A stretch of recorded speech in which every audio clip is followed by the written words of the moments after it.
नमस्कार, आपण पाहत आहात सह्याद्री न्यूज, आवाज महाराष्ट्राचा।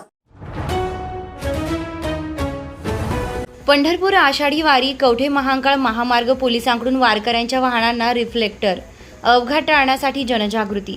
आषाढी एकादशीच्या पार्श्वभूमीवर पंढरपूरकडे जाणाऱ्या वारकऱ्यांचा प्रवास सुरक्षित व्हावा यासाठी कवठे महांकाळ महामार्ग पोलीस केंद्रानं विशेष जनजागृती मोहीम राबवली। दिंडीसोबत असलेल्या ट्रॅक्टर, पाण्याच्या टाक्या, टेम्पो व इतर वाहनांवर रिफ्लेक्टर लावून रात्रीच्या वेळी अपघात टाळण्यासाठी उपाययोजना करण्यात आल्या। तसेच वारकऱ्यांना रस्त्याच्या कडेनं शिस्तीत चालणे, महामार्ग ओलांडताना काळजी घेणे आणि वाहतूक नियमांचं पालन करण्याचं आवाहन करण्यात आलं।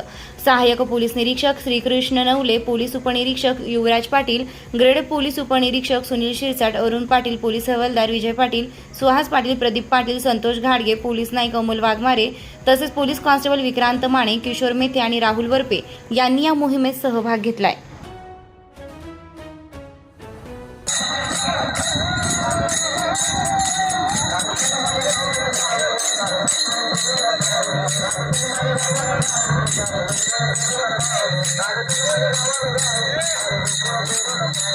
राहुल